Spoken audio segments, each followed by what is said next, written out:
Well, hello, LTK here, outdoor on the patio, breezy day, but it's nice, in the 80s. So we're going to do it this way. We are going to do it this way with the CH3541 in G10. On an earlier video, I showed, several of the CH knives. The last one I think I put on my channel before this one was the one that was in M390, the small one. It's a little bit more expensive, around $100. But these other G10 models are D2, and they're around $32, and they're available on Knives Spot, KNIVESSPOT, and I'll give you the link down below where you can check them out and get them. I mean, so these are really not much more expensive than a Ganzo knife. Now, they're D2 and G10, and so are Ganzo knives, but I always think of these as a little bit more of an upgrade. I think they get out there on the design end of it a little bit more, and there's a lot more variation maybe in their designs, and some of these are bigger, and like I can't think of any Ganzos that are front flippers or that do different things like CH does. So they experiment, they do some different types of things, and these feel a little bit more substantial in the hand, I'd say, as well, than the Ganzo knives.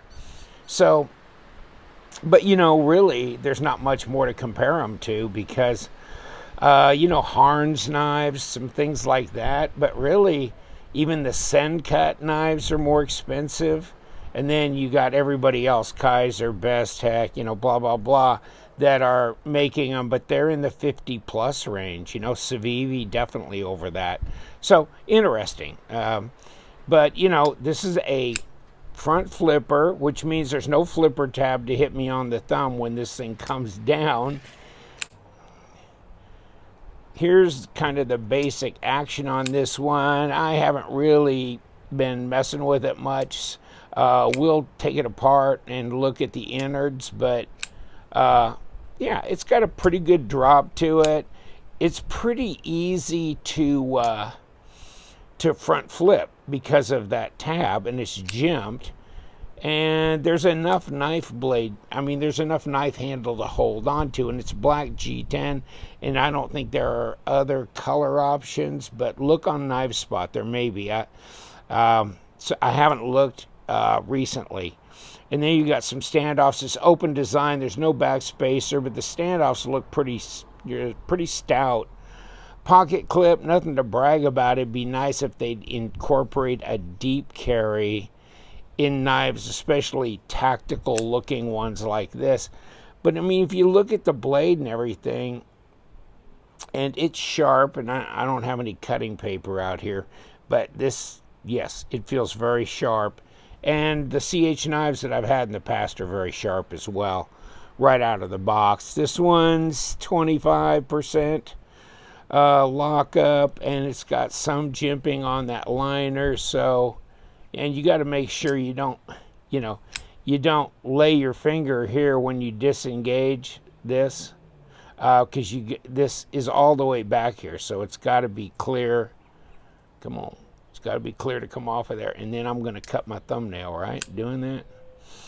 So, and, it's a good sized knife. It's a decent sized knife. And let's take a look at the weight on it. So, basically, not very heavy. 3.46 ounces at 98 grams. That's pretty lightweight. Ergos, this is really neutral here, so the ergos are really good. You can kind of even slide up a little closer. This one is one of my more favorite ones of the new G10 that have come out recently, because this, to me, reminds me of a native chief blade. It's pointy, so it's good at, like picking off labels on boxes. What's in that box? It could be a knife, honey. But doing that so I can kind of reuse boxes and stuff, so I'm always picking labels off. and then also piercing, that hard bubble thing that things come, on a card that you have to cut away to get underneath. And so that pierces good and slices, and a flat grind here. So, I mean, it's real usable type blade. Now, let's see how thick it is. 13.6, 0.53. Not bad. Not bad. Not super slender, but not bad. And blade stock. Let's see if we can get in there. 0.13, 3.5 millimeter. Okay. So, no. It's not terribly heavy. I guess if they'd have put a backspacer on it, might have increased it a bit. So, no, not bad that way. And let's do this. Let's see what we got for, 3 3/4 inch blade. So it's 95, 96 millimeters and 8 1/4 overall at 21 centimeters. So really 3 3/4 inch blade and 8 1/4 overall, where my Paramilitary 2 has a 3.5 inch blade and it's 8 1/4 overall. So you really got more blade on this than you do on like a Paramilitary 2 from Spyderco.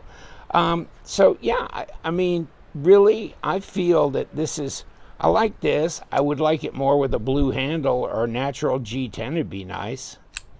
So I'm going to go back and check, but I know they don't have it in natural G10 or blue, but they may have it in a brown or something. I don't know.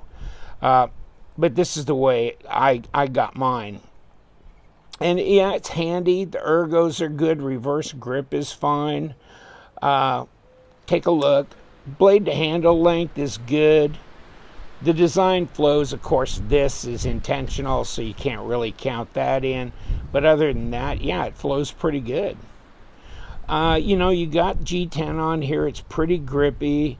Nothing to brag about on the hardware, but then again, you're not paying a lot of money. So this is a pretty utilitarian knife. But I think the overall look, design, is what's appealing to me. Out of a lot of the new G10 ones, there was like 4 new G10 ones that were on Knives Spot, and this might be my favorite, really. It probably is.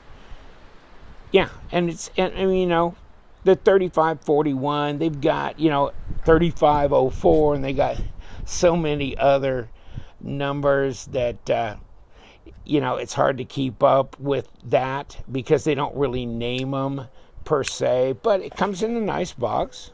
That's decent. I mean, it's very structural box. It's tough. And then, it just kind of comes in that plastic, and you slide it in here and you're good, right? So that's pretty tough. Nothing fancy, but it's definitely better than a Spyderco box. Definitely better than a Tucson box, or even a Ganzo box. So in that regard, it's a big win for me as far as I'm concerned. And they're easy to ship, and they're structural too, so I like that.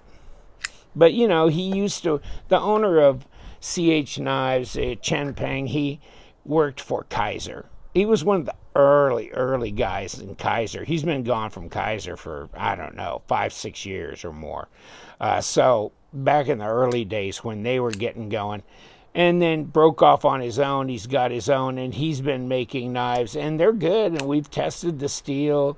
The D2 was real, the AUS 8 was real, the M390 was real, etc., back when we were doing that like 3 years ago. So, I like it. I like the quality. I think for the price, it's a real bargain. And check out White Mountain too. I believe they have some that they carry as well. All right, we can break it open from front or back. So I don't know which way actually is the better way. This is the easier way, that's for sure, because I don't have to take the pocket clip off or do any of that.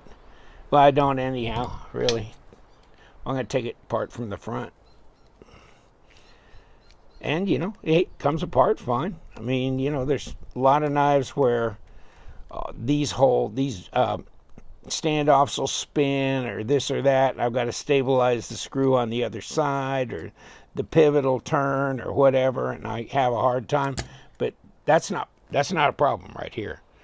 So they've stabilized the pivot and all this stop and everything with a metal insert here. Okay. And then you've got bearings. They're not ceramic, but they're nice size. They're decent. I'm good with that. And then, of course, on this side, and of course, they didn't skeletonize that liner, but that's fine. It's not a nested liner or anything. It shows, which to me, I like it because it just feels more structural. Sometimes those nested liners are fairly thin. But so you've got the thickness of the G10 and the liner together. Just seems to really make it tougher. And that does look like a ceramic detent ball, doesn't it? Okay. But, you know, checking out this pivot, I'm not seeing... Oh, man. That's a push. I'm not seeing...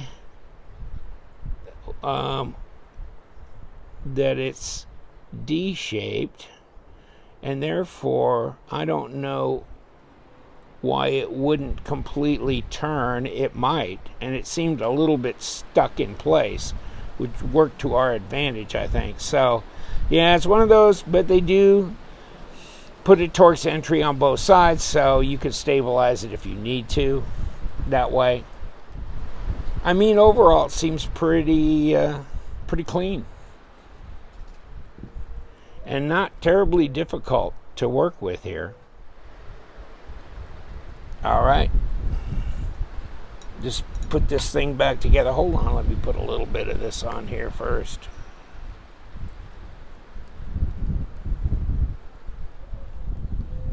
And how about a blade? And we're good there, and there's our stop.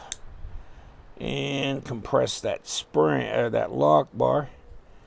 And let's put a little bit of this on and throw this back together. And what do you think? I think we're there. That's what I think. Put this on and kind of just so, come on. Yeah, okay. So we got it kind of locked down, and then we got these two screws, and they look the same length, so no big deal there. That's pretty easy takedown on this, and no mess ups with the hardware. So that's pretty respectable. Take a look at it again. Of course, then we got, you know, lanyard hole, which I didn't mention, but it's not a tubed lanyard hole, but it's there, and it may be something you might want to use for a knife like this. I don't know. I've kind of chunked out of the lanyard scene, but I used to really like lanyards. I used to make my own, but and I've still got gobs of paracord, but I haven't made a lanyard in a while. And you know what? That seems like the tension's about right. There's no play. I'll get my finger off the back of it. Might be nice. Okay. All right. We done. We got her back together. The CH3541 in G10. The action's pretty good, actually. It's better now than it was before I took it apart. Probably because I changed the tension on the pivot. Even though there's no blade play, it's still centered, no lock rock, no problems there. So I'm a happy camper. Nice, good user knife. Just so much about that blade shape, and just the general really good ergos. You know, less is more, but that's a very usable knife. Hey, I'm going to leave you alone. Take care. Thanks for joining me. And you know what we do. We love them knives, so you guys stay sharp.